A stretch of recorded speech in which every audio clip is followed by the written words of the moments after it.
నమస్తే welcome to be digital news ముందుగా headlines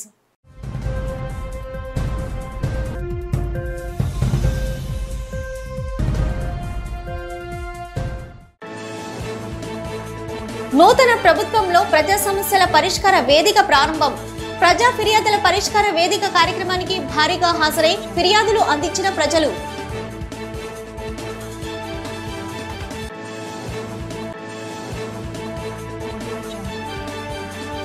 ఆత్మహత్య యత్నం కథనాలపై స్పందించిన పెందుర్తి మాజీ ఎమ్మెల్యే అన్నంరెడ్డి అదీప్ రాజు దుష్ప్రచారాలు చేయడం సబబు కాదని హితవు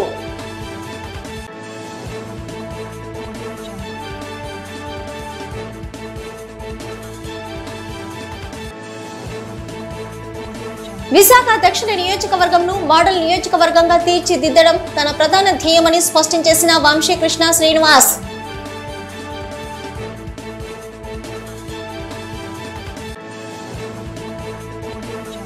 వైసీపీ ప్రభుత్వ పాలనలో మంత్రిగా గుడివాడ అమర్నాథ్ బరగబెట్టిందేమీ లేదంటూ ఘాటుగా విమర్శించిన జనసేన కార్పొరేటర్ పీతలమూర్తి యాదవ్. సింహాచలం శ్రీ శ్రీ శ్రీ వరహాలక్ష్మి నృసింహస్వామి వారి నిత్య కళ్యాణం నేత్రపర్వంగా సాగింది. ఆర్జిత సేవల్లో భాగంగా ఉత్సవమూర్తి గోవిందరాజస్వామిని ఉభయ దేవరులతో మండపంలో అధిష్ఠింపజేశారు. పాల్గొన్న భక్తులు గోత్ర నామాలతో సంకల్పం చేసి పంచారాత్ర ఆగమ శాస్త్రం విధానంలో విశ్వక్సేన ఆరాధన పుణ్యాహవచనాలతో కార్యక్రమానికి శ్రీకారం చుట్టారు. కంకణ ధారణ, నూతన యజ్ఞోపవీత సమర్పణ, జీలకర్ర బెల్లం, మాంగళ్య ధారణ, తలంబ్రాల ప్రక్రియలను కమనీయంగా జరిపించారు. మంత్రపుష్పం, మంగళ శాసనాల తర్వాత భక్తులకు వేద ఆశీర్వచనాలు, శేష వస్త్రాలు, స్వామివారి ప్రసాదాలను అందజేశారు.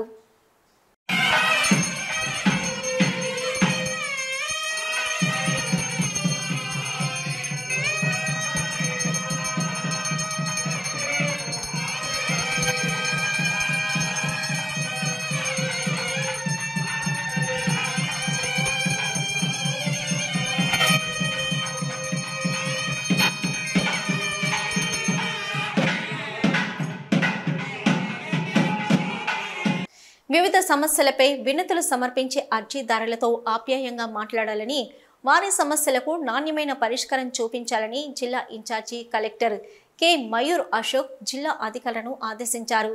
జిల్లా కలెక్టరేట్ మీటింగ్ హాల్లో ఆయన అధ్యక్షతన ప్రజా సమస్యల పరిష్కార వేదిక PGRS వినతుల స్వీకరణ కార్యక్రమం జరిగింది. ఈ సందర్భంగా అధికారులను ఉద్దేశించి మాట్లాడారు. అనేక సమస్యలపై తమ వద్దకు వచ్చే ప్రజలతో ఆప్యాయంగా మాట్లాడి సఖ్యతతో మెలగాలని సూచించారు. వారు అందించే వినతులను పూర్తిగా చదివి సమస్యలను సావధానంగా విని నాణ్యమైన పరిష్కారం చూపాలన్నారు. సున్నితమైన అంశాలపై సునిశ్చిత పరిశీలన అవసరమని పేర్కొన్నారు.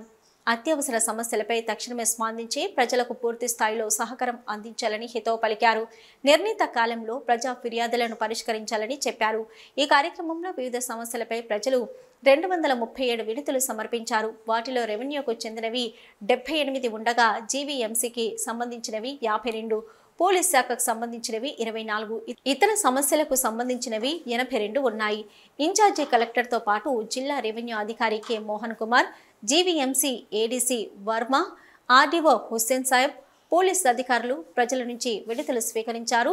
వివిధ విభాగాల జిల్లా స్థాయి అధికారులు పాల్గొన్నారు.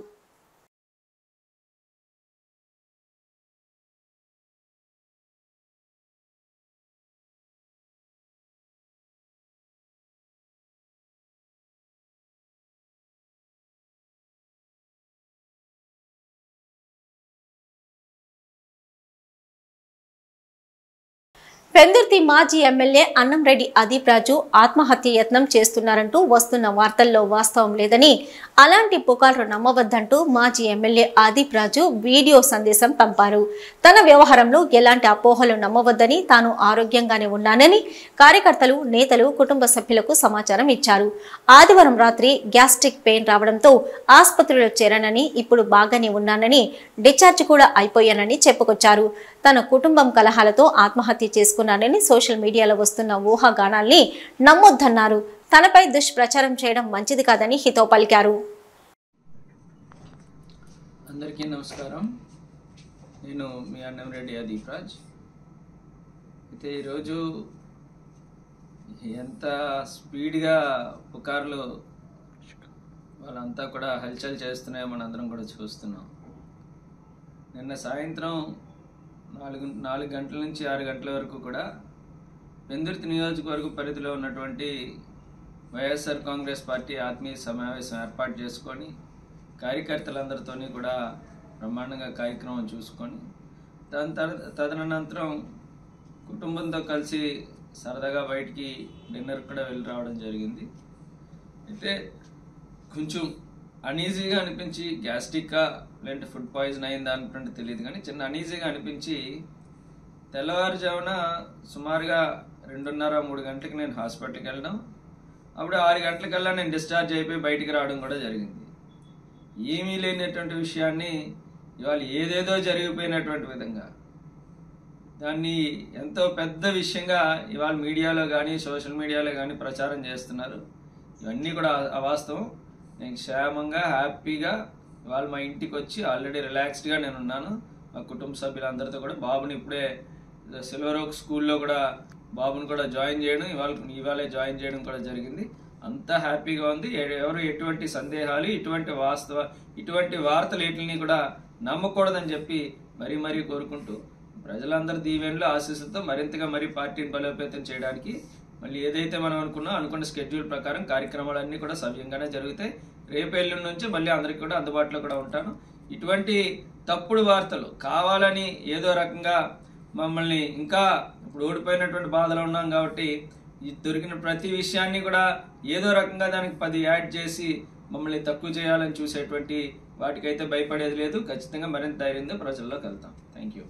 విశాఖ బుర్జుపేటలో వేంచేసిన శ్రీ కనక మహాలక్ష్మి ఆలయాన్ని మరింత అభివృద్ధి చేస్తామని అధికారులు, నగర ప్రజలు, ప్రజాప్రతినిధుల భాగస్వామ్యంతో భక్తులకు ఇక్కట్లు లేకుండా చూస్తామని విశాఖ దక్షిణ ఎమ్మెల్యే వంశీకృష్ణ శ్రీనివాస్ స్పష్టం చేశారు.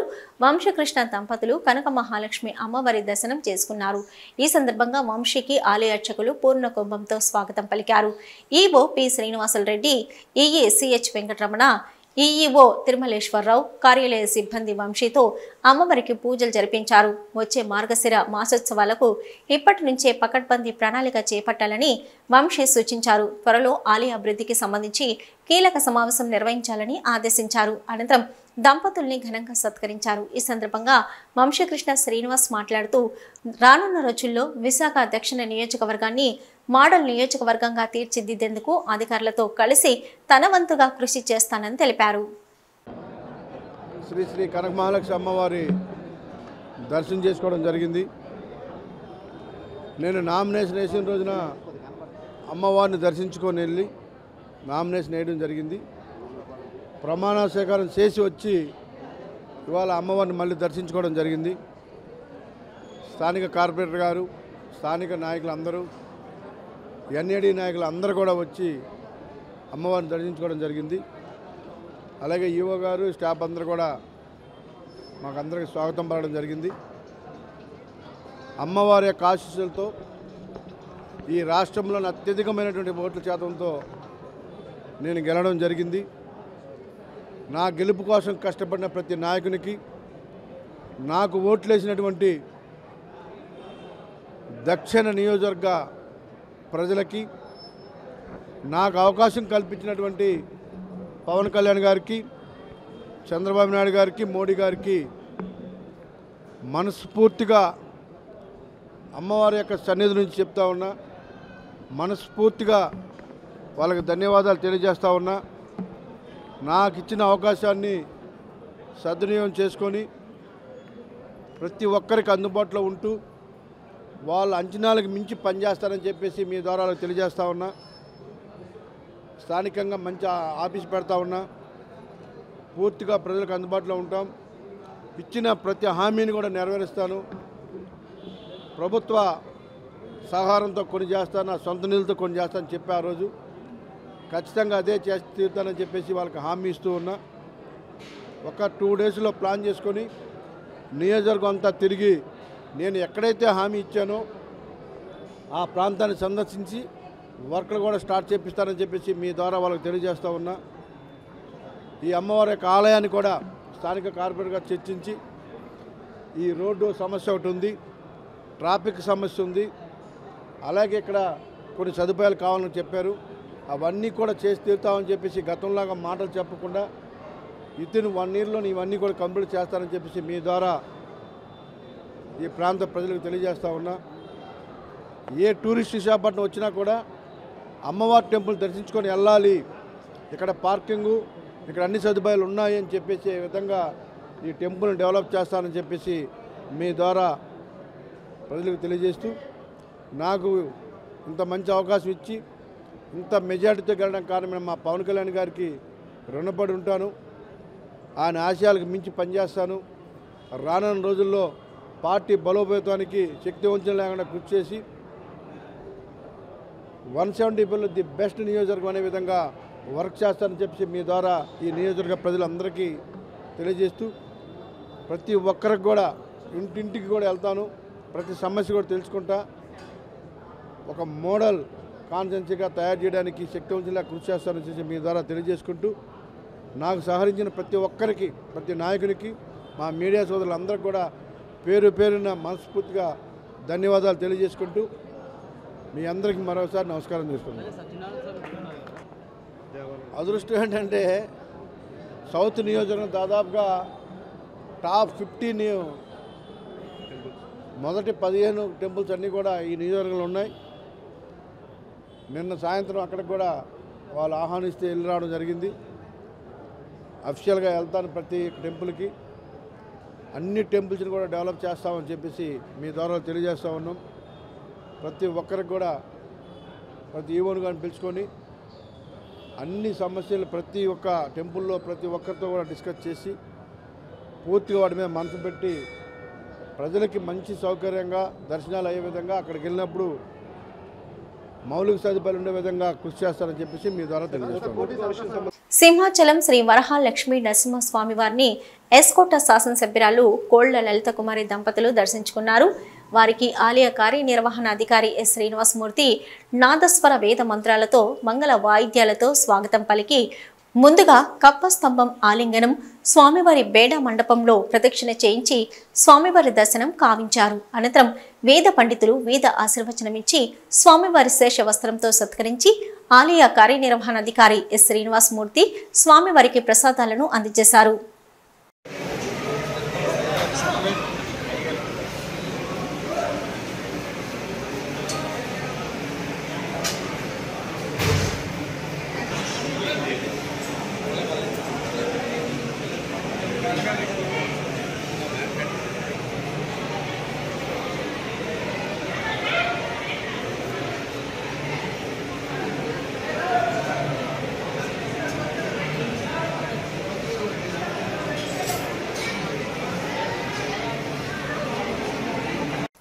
వైసీపీ పాలనలో గుడివాడ అమర్నాథ్ మంత్రిగా ఒరగబెట్టిందేమీ లేకపోయినా ఆయన అక్రమాలకు మాత్రం తక్కువేమీ లేదని జనసేన కార్పొరేటర్ పీతల మూర్తి యాదవ్ మండిపడ్డారు. ఎన్నికల కోడ్తో 3 నెలలుగా నిలిచిపోయిన ప్రజా ఫిర్యాదుల స్వీకరణ నూతన ప్రభుత్వంలో ప్రారంభమైన ప్రజా ఫిర్యాదుల పరిష్కార వేదికలో GVMC commissioner doctor CM Saikanth వర్మకు మాజీ మంత్రి అమర్నాథ్ అనధికార కట్టడం ఫిర్యాదు చేశారు. దీనిపై స్పందించిన కమిషనర్ చట్టపరమైన చర్యలు చేపడతానంటూ హామీ ఇచ్చారు. ఈ సందర్భంగా పీతల మూర్తి యాదవ్ మాట్లాడుతూ వైసీపీ ప్రభుత్వంలో మంత్రి కావడంతో అధికారులు సైతం ఆయన ఆదేశాలకు జీ హుజూర్ అంటూ సాగిల పడిపోయేవారని, దీన్ని ఆసరాగా తీసుకుని పారిశ్రామిక ప్రాంతంగా గుర్తింపు పొందిన గాజువాకలో గుడివాడ అమర్నాథ్ జాతీయ రహదారికి ఆనుకొని అడ్డగోలుగా 5 అంతస్తుల షాపింగ్ మాల్ను నిర్మించేశారని, జీవీఎంసీ నుంచి ఎలాంటి అనుమతులు లేకుండానే భవన నిర్మాణం పూర్తి చేసేశారన్నారు.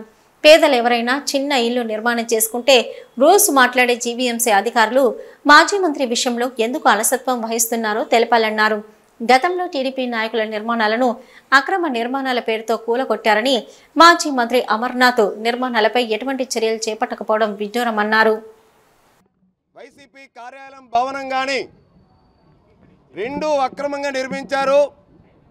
మహావిశాఖ నగరపాలక సంస్థనిచ్చి ఎటువంటి అనుమతులు పొందకుండా అక్రమంగా వైసీపీ కార్యాలయ ప్యాలెస్ల్ని కట్టారని చెప్పి జనసేన పార్టీ వెలుగులో తీసుకొచ్చిన తర్వాత రాష్ట్ర వ్యాప్తంగా వైసీపీ కార్యాలయాలన్నీ కూడా అక్రమ నిర్మాణాలన్నీ కూడా తేటతెల్లం అవుతున్నటువంటి తరుణంలో ఏదైతే మా జనసేనాని పవన్ కళ్యాణ్ గారు ప్రతిపక్షంలో ఉంటుండగా వారాహి వాహనం వస్తే వారాహిని అడ్డుకుంటాం, విశాఖ జిల్లాలో అడుగుపెట్టినాము అని చెప్పినటువంటి కోడిగుడ్డు అవినీతి పరుడు. అలాగే పవన్ కళ్యాణ్ గారు వ్యక్తిగత జీవితం కోసం పదే పదే చేత కాని అవినీతి అక్రమాలతో కూడుకున్నటువంటి మాజీ విశాఖ పాత జిల్లాలో ఉన్నటువంటి మంత్రి గుడివాడ అమర్ ఎవరైతే ఉన్నారో ఆ గుడివాడ అమర్ యొక్క సొంత బిల్డింగు, సాక్షాత్తు గుడివాడ అమర్ పేరుతో ఉన్నటువంటి బిల్డింగు అక్రమ నిర్మాణం. ఇది అసలు ఎటువంటి అనుమతులు తీసుకోకుండా తన కుటుంబ సభ్యుల పేరు మీద, తన బినామీల పేరు మీద ఉన్నటువంటి భవనం కాదు ఇది. గుడివాడ అమర్ పేరు మీద ఉన్నటువంటి మాజీ మంత్రి, వైసీపీ మాజీ మంత్రి యొక్క అక్రమ నిర్మాణం ఏ విధంగా చేపట్టాడు. దరఖాస్తు 9 ఫిబ్రవరి 2021లో వాళ్ళ ఎల్టీపీతో దరఖాస్తు చేసుకొని కేవలం 10,000 రూపాయలు అప్లికేషన్ ఫీజు ఒక్కటే కట్టాడు గుడివాడ అమర్. గుడివాడ అమర్నాథ్ 3 ఫిబ్రవరి 2021 10,000 రూపాయలు మాత్రమే దరఖాస్తు ఫీజు చెల్లించి ఇప్పటికీ కూడా బిఏ నంబర్ 1086-0628/B/Z5/MDI/2021 ఏదైతే పి రమేష్ అనేటువంటి ఎల్టీపీ ఎవరైతే ఉన్నారో వాళ్ళ ఎల్టీపీ ప్లాన్ పెట్టినటువంటి లైసెన్స్డ్ సర్వేర్ ఎవరైతే ఉన్నారో ఆ సర్వేర్ లాగిన్లో 1236 రోజుల 12 గంటల 35 నిమిషాలు ఈ నిమిషం వరకు ఇంకా ఆయన లాగిన్లోనే ఉంది. కనీసం గుడివాడ అమరు బిల్డింగ్లు కట్టాల్సినటువంటి మహావిశాఖ నగరపాలక సంస్థకి బిల్డింగ్ ఫీజులు కట్టలేదు సరికదా. 5 అంతస్తుల భవనం నేషనల్ హైవే కానుకొని అధికారం ఉంది కదా అని చెప్పి సామాన్య ప్రజలు ఎవరైనా చిన్న గుడిసె ఇల్లు కట్టుకోవాలంటే, రేగుడు షెడ్ వేసుకోవాలనుకుంటే ప్లాన్ పెట్టందే, ప్లాన్ ఆమోదించందే, ఫీజులు కట్టందే ఊరుకోనటువంటి టౌన్ ప్లానింగ్ అధికారులు. విశాఖ జిల్లా భీమిలి మండలం కొత్త వలసలో శారదా పీఠంకు కేటాయించిన 15 ఎకరాల భూములను ప్రభుత్వం తక్షణమే స్వాధీనం చేసుకోవాలని, పీఠం కార్యకలాపాలపై విచారణ జరపాలని విధానం రాష్ట్ర సమన్వయకర్త డాక్టర్ బూసి వెంకటరావు డిమాండ్ చేశారు. గ్రీవెన్స్ డేను పురస్కరించుకుని ఈరోజు విదేశం నేతలు incharge collector K Mayur Ashok ని కలిసి ఫిర్యాదు చేశారు. అనంతరం కలెక్టరేట్ ఆవరణలో మీడియాతో వెంకట్రావు మాట్లాడుతూ విశాఖ జిల్లా భీమునిపట్నం మండలం కొత్తవలస గ్రామ సర్వే నెంబర్ 102, 103లలో 15 ఎకరాల స్థలాన్ని శారదాపీఠం స్వరూపానందకు గత ప్రభుత్వం కేటాయించిందని, ఈ కేటాయింపులో సహేతుక లేదన్నారు. ఈ భూమి మార్కెట్ విలువ ఎకరా 15 కోట్ల చొప్పున 225 కోట్లు ఉండగా కేవలం ఎకరాకు 1 లక్ష చొప్పున 15 ఎకరాలు కేవలం 15 లక్షలకే జగన్ ప్రభుత్వం స్వరూపానందకు కట్టబెట్టడం సరైంది కాదన్నారు. ఈ భూముల కేటాయింపులో ఎక్కడా ప్రజా ప్రయోజనం లేదని, జగన్మోహన్ రెడ్డి గెలుపు కోసం స్వరూపానంద చేసిన యాగానికి నజరానగా 100 కోట్ల ప్రజా భూములను ఆ పీఠానికి కట్టబెట్టారని దుయ్యబట్టారు. ఈ పీఠం హిందూ ధర్మ రక్షణ పీఠంగా కాకుండా ఒక రాజకీయ పీఠంగా మారిపోయిందని ఆవేదన వ్యక్తం చేశారు. ఇక్కడ ఆధ్యాత్మికం అసలే లేదు. కాషాయం ధరించిన సర్వసంగ పరిత్యాగికి ఎకరాకు ఎకరాలు భూమి అవసరమా అని హిందూ సంస్థలు ప్రశ్నిస్తున్నాయని గుర్తు చేశారు. ఇతని ఆశీర్వాదాలు, మహిమలు అన్ని భూటకం భక్తుల నుంచి వసూలు చేసిన సొమ్ములు పీఠం అభివృద్ధి కాకుండా ఫిక్స్డ్ డిపాజిట్లతో వడ్డీ వ్యాపారం చేస్తూ ఎఫ్డీల ద్వారా 100 కోట్లు పెంచుకుంటున్నారన్నారు. ప్రభుత్వం తక్షణమే స్పందించి శారదా పీఠంకు కేటాయించిన 15 ఎకరాల భూమిని ప్రభుత్వం స్వాధీనం చేసుకోవాలని, ఈ భూమిని SC, ST, BC study circles కు కేటాయించాలని కోరారు. కార్యక్రమంలో ఈతలపాక సుజాత, సోడదాసు సుధాకర్, జాజీ ఓంకార్, బోడపాటి శామ్యుల్ కుమార్, కస్తూరి వెంకట్రావు, కె రవిశేఖర్, అఖిల్, బండారు రవి తదితరులు పాల్గొన్నారు. విశాఖలో శారదా పీఠాధిపతి స్వరూపానంద గత ప్రభుత్వం ఈ విశాఖ నగరంలో భీమిలి మండలంలో కొత్త వలస గ్రామంలో భోగాపురం ఎయిర్పోర్ట్కి రాబోయేటువంటి 6 లైన్ హైవే పక్కన అత్యంత విలువైనటువంటి 15 ఎకరాల భూమిని గత వైసీపీ ప్రభుత్వం కేటాయించింది. భూమిని కేటాయించడాల్లో రకరకాలు ఉంటాయి. పారిశ్రామికవేత్తలకి రాయితీల మీద భూమి ఇస్తారు, వాళ్ళు ఉద్యోగాలు ఇస్తారు కాబట్టి, ఉత్పత్తి ఇస్తారు కాబట్టి, లేదా షాపింగ్ మాల్స్కి రాయితీలు ఇస్తారు, వాళ్ళు ఉపాధి కల్పిస్తారు కాబట్టి. కానీ ఈ స్వరూపానందకి ఇచ్చినటువంటి భూమిలో ఏ విధమైనటువంటి ప్రజా ప్రయోజనము లేదు. పైగా ఆయన అడిగింది ఏంటంటే వాణిజ్యపరంగా ఆదాయం పెంచుకునే విధంగా నాకు ఈ అవకాశం కల్పించండి అని చెప్పి జీవో 64ను మార్చమని చెప్పి అడిగాడు. అలాంటి వ్యాపారపరమైనటువంటి లావాదేవీలు నిర్వహించుకోవటానికి ఇచ్చేటువంటి భూమిలో ఒక్క పైసా కూడా రాయితీ ఇవ్వకూడదు. మార్కెట్ ధర ప్రకారమే ఆ భూమి ఎవరికైనా ఇవ్వాలి.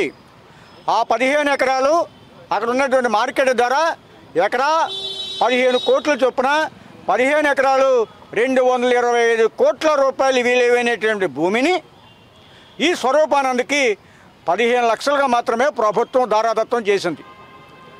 దాంట్లో ఆయన వేద పాఠశాల నిర్మిస్తాను అని చెప్తూ ఉన్నాడు. మేము అడుగుతూ ఉన్నాం, ఈ రాష్ట్రంలో పేరెన్నిక కన్నటువంటి తిరుమల తిరుపతి దేవస్థానం వారు 6 వేద పాఠశాలలు ఉమ్మడి తెలుగు రాష్ట్రాల్లో నల్గొండ, మల్కజిగిరి, గుంటూరు, భీమవరం, విజయనగరంలో నిర్వహిస్తూ ఉన్నారు. మరి ఈ పాఠశాల పెట్టడానికి స్వరూపానందే ఉండాల్సిన అవసరం లేదు. టీటీడీకి అనుభవం ఉంది, ప్రావీణ్యత గల వేద ఉపాధ్యాయులు ఉన్నారు, వారు నిర్వహిస్తూ ఉన్నారు. వారు మాత్రమే ఈ వేద పాఠశాల నిర్వహించగలరు. ఇక్కడ వేద పాఠశాల అవసరమని మనం భావిస్తే ఇక్కడ టీటీడీ ఉంది, దానికి 10 ఎకరాల స్థలం మనం కేటాయించాం, అందమైనటువంటి గుడి ఉంది, ఇంకా ఖాళీ స్థలం ఉంది. మహానగరంగా అచ్యుతపురాన్ని అభివృద్ధి చేద్దామని ఎమ్మెల్యే సుందరపు విజయ్ కుమార్ అన్నారు. అచ్యుతపురంలో వివిధ వ్యాపారస్తులతో ఓ ప్రైవేట్ ఫంక్షన్ హాల్లో సమావేశమయ్యారు. వ్యాపారస్తులు, స్థానిక నిర్వాసితులు సమస్యలను ఎమ్మెల్యేకు వివరించారు. ఈ సందర్భంగా ఎమ్మెల్యే మాట్లాడుతూ ప్రజలందరూ సహకరిస్తే సమస్యలను అధికారుల దృష్టికి తీసుకెళ్తాను. అచ్యుతపురం భవిష్యత్ తరాల వారికి అనుగుణంగా అభివృద్ధి చేద్దామని తెలిపారు. రోడ్డు విస్తరణ సమస్యపై సీఎం దృష్టికి తీసుకొని వెళ్తానని అన్నారు. అచ్యుతపురంలో మంచి స్కూలు, ఆసుపత్రులు లేక వలసలు వెళ్లే పరిస్థితి ఏర్పడుతుందన్నారు. సెస్ నిర్వాసితులకు అండగా ఉంటామన్నారు. డ్రైనేజీ వ్యవస్థ బాగుండాలంటే అది ప్రజలతోనే సాధ్యమన్నారు. చెత్త రోడ్లపై వేయకుండా వ్యాపారస్తులు తగిన జాగ్రత్తలు తీసుకోవాలని సూచించారు. ఈ కార్యక్రమంలో తహసీల్దార్ సరోజిని, ఎంపీడీఓ సురేష్ కుమార్, ఎస్ఐ నారాయణరావు తదితరులు పాల్గొన్నారు. చాలా మంది ఇక్కడ డిమాండ్ ప్రకారంగా బయట నుంచి వచ్చి ఇక్కడ వ్యాపారాలు మొదలు పెట్టుకున్నారు. ఇక్కడ ఉన్నోళ్ళు ఎప్పటి నుంచో వ్యాపారాలు చేస్తున్న వాళ్ళు కూడా ఉన్నారు. అలాగే లోకల్గా ఉండే వాళ్ళు కూడా వ్యాపారాలు కొత్తగా మొదలు పెట్టుకున్న ఉన్నారు. వాస్తవానికి మనకున్న SEZ మామూలుది కాదు. మన మహానగరంగా ఆవిర్భవించబోతుంది. దాన్ని మనం అన్ప్లాన్డ్ సిటీ కింద మనం ప్లాన్ చేసుకుని ఎలాగే డెవలప్ అయింది అని డెవలప్ పర్మనెంట్ చేసుకున్నామా, ఒక ప్లాన్డ్ సిటీ కింద ప్రాపర్గా ప్లాన్ చేసుకొని ఒక 1000 సంవత్సరాలు 2000 సంవత్సరాలు ఉండేటట్టు ప్లాన్ చేసుకున్నాం అనేది మన చేతుల్లో. ట్రాఫిక్ సమస్య తలెత్తడానికి ఆటో రిక్షా కార్మికులు కారణమని, ట్రాఫిక్ పోలీసులు వారిపై ఎప్పటికప్పుడు కేసులు పెట్టడం సబబు కాదంటూ north PM Palem traffic police స్టేషన్ను మధురవాడ CITU నాయకులు రాజ్ కుమార్ ఆధ్వర్యంలో రిక్షా కార్మికులు చుట్టుముట్టారు. ఈ సందర్భంగా రాజ్ కుమార్ మాట్లాడుతూ మధురవాడలో పెద్ద పెద్ద వ్యాపారస్తులు నిబంధనలకు విరుద్ధంగా నిర్మాణాలు చేపట్టడం వలన రోడ్డు ఇరుకైపోవడంతో ట్రాఫిక్ సమస్యలు ఏర్పడుతున్నాయని, కానీ ట్రాఫిక్ పోలీసులు మాత్రం ఆటో రిక్షా కార్మికులపై కేసులు నమోదు చేయడం దుర్మార్గమన్నారు. దీనిపై స్థానిక CI కాంతారావు మాట్లాడుతూ ఆటో రిక్షా కార్మికుల సమస్యలను ఉన్నతాధికారులు దృష్టికి తీసుకెళ్లి వాటిని పరిష్కరించే విధంగా చూస్తామన్నారు. ఈ ప్రభుత్వం వచ్చిన తర్వాత మళ్ళీ స్టేషన్ నెంబర్లో కొత్తగా తీసుకోవాలని చెప్పడం జరిగింది. దీన్ని పూర్తిగా ఖండిస్తున్నాం మేము. ఎందుకు అంటే 2020లో విశాఖపట్నంలో ఉన్నటువంటి 20,000 ఆటోలకి పోలీసు నెంబర్లు ఇవ్వడం జరిగింది. పోలీస్ నెంబర్లు అందరి దగ్గర ఉన్నాయి. మళ్ళీ ఇప్పుడు కొత్తగా పోలీస్ నెంబర్లు తీసుకోవాలి, రికార్డులన్నీ పూర్తిగా ఇవ్వాలంటే ఆటో డ్రైవర్లు ఈ ప్రభుత్వాలు అన్నీ కలిపి ఒక దొంగల్లాగా చిత్రీకరిస్తుంది. దీన్ని ప్రజా సంఘాలుగా పూర్తిగా ఖండిస్తున్నాం. రెండో విషయం, మధురవాడ ప్రాంతంలో విపరీతమైన జనాభా పెరిగినటువంటి మధురవాడ ప్రాంతంలో రోడ్లు సరిగ్గా లేకపోవడం వల్ల పెద్ద పెద్ద షాపింగ్ మాల్లు తెచ్చి చిన్న సర్వీస్ రోడ్ల పక్కన అధికార దాహంతో పర్మిషన్లు ఇచ్చేసి ప్రజల్ని ఇబ్బంది పాలు చేస్తున్నారు. ఈరోజు స్కూల్ పిల్లల్ని ఓ బండి మీద ఓ తల్లిదండ్రులు దిగబెట్టాలంటే స్కూల్కి సరిగ్గా చేరుకునే టైం లేదు. ఈరోజు ఉద్యోగాలకి పేరెంట్స్ అందుకోలేకపోతున్నారు. ఈ అంతటికీ కారణం ఎవరు? రాష్ట్ర కేంద్ర ప్రభుత్వాలు రోడ్లు విస్తరణ చేయకపోవడం, జీవీఎంసీ పట్టించుకోకపోవడం, ఈ షాపింగ్ మాల్కి పర్మిషన్ ఇస్తేప్పుడు అక్కడ రోడ్డు విడత ఎంత ఉంది, విస్తరణ ఎంత ఉంది, ఇక్కడ షాపింగ్ మాల్కి పర్మిషన్ ఇవ్వచ్చా ఇవ్వకూడదా అని ఆలోచించకుండా ఇటు జీవీఎంసీ మరియు ట్రాఫిక్ సిబ్బంది కూడా పర్మిషన్ ఇష్టానుసారంగా కాసులు కక్కుర్తిపడి ఇచ్చేస్తున్నారు. దీనివల్ల ఇప్పుడు ప్రజలు ఇబ్బంది పడుతున్నారు. దీనివల్ల ప్రజలందరూ కూడా వాళ్ళు డ్యూటీలకు కానీ లేదా పిల్లల్ని ఎక్కడికైనా తీసుకెళ్లాలని అర్జెంటుగా తీసుకెళ్ళకపోతున్నారు. కానీ తక్షణమే మధురవాడ డిమార్ట్ దగ్గర ప్రత్యామ్నాయాలు చేయాలి. అలాగే కొమ్మాది జంక్షను, కార్షెడ్ జంక్షన్లో ప్రత్యామ్నాయాలు ఆలోచించి ట్రాఫిక్ సిబ్బందిని కూడా, మధురవాడ ప్రాంతంలో ట్రాఫిక్ సిబ్బంది లేరు, ట్రాఫిక్ సిబ్బందిని ఇమీడియట్లీగా నిధుల్లోకి ఇక్కడ ఇవ్వాలి. ట్రాఫిక్ పోలీస్ స్టేషన్కి జనాభా 4 లక్షలు దాటున్న జనాభా దగ్గర 6-7 సిబ్బందితో వాళ్ళైనా ఏం పని చేస్తారని ప్రజా సంఘాలుగా మేము అడుగుతున్నాం. ఇంతమంది జనాభా ఉన్నప్పుడు, సుమారు 7 లక్షల బళ్ళు ఉన్నప్పుడు, రోడ్లు సరిపోయినప్పుడు సిబ్బంది ఉంటే ఎక్కడైనా డైవర్ట్ చేసైనా సరే దాన్ని ట్రాఫిక్ని కంట్రోల్ చేయనందుకు వాళ్ళు పూర్తి చేస్తారు. ప్రభుత్వం వెంటనే పిఎం పాలెం ట్రాఫిక్ పోలీస్ స్టేషన్కి సిబ్బందిని ఇవ్వాలని ప్రజా సంఘాలు మరొకసారి డిమాండ్ చేస్తున్నాం. ఏదైతే డిమార్ట్ మీద చర్యలు తీసుకోవాలి, డిమార్ట్ తోవ మళ్ళించాలి, షాపింగ్ మాల్ ఏవైతే ఉన్నాయో రోడ్డు పక్కన దాని అన్నిటికీ పార్కింగ్ ఉన్నదా లేదా అని చూసి వెంటనే పార్కింగ్ లేకపోతే వెంటనే షాపింగ్ మాల్ లైసెన్స్ రద్దు చేయాలని మధురవాడ ప్రజా సంఘాలుగా డిమాండ్ చేస్తున్నాం. కుమార్ వచ్చి రిప్రజెంట్ చేశారు. అదే ఇప్పుడు పిఎం పాలెం ఏరియాలో కొన్ని ట్రాఫిక్ సమస్యల గురించి చెప్పారు. డిమార్ట్ దగ్గర ట్రాఫిక్ సమస్య చెప్పారు. తర్వాత car shed, Kommadi, next auto unions గురించి, వాళ్ళు వెహికల్స్ గురించి ఇవన్నీ చెప్పడం జరిగింది. వాటన్ని మీద స్టడీ చేస్తాం. అవసరమైతే హైవే అథారిటీస్ కూడా మాట్లాడి దానికి సంబంధించిన పరిష్కార మార్గాలని మా ఆఫీసులతో కూడా కన్సల్ట్ చేసి చేయడం జరుగుతుంది. వే డిజిటల్ న్యూస్ ముగించే ముందు హెడ్లైన్స్ మరొకసారి.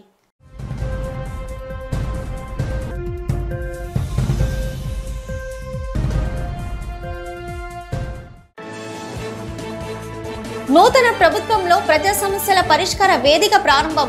ప్రజా ఫిర్యాదుల పరిష్కార వేదిక కార్యక్రమానికి భారీగా హాజరై ఫిర్యాదులు అందించిన ప్రజలు.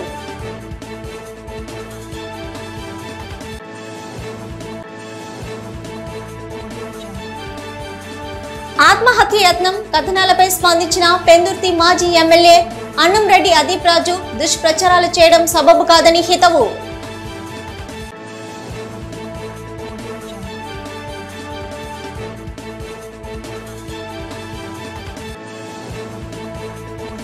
విశాఖ దక్షిణ నియోజకవర్గంను మోడల్ నియోజకవర్గంగా తీర్చిదిద్దడం తన ప్రధాన ధ్యేయమని స్పష్టం చేసిన వంశీకృష్ణ శ్రీనివాస్.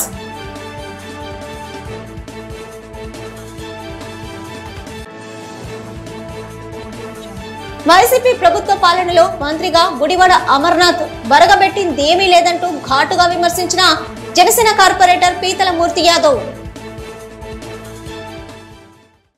ఇవి ఇప్పటివరకున్న వీ డిజిటల్ న్యూస్. నమస్తే.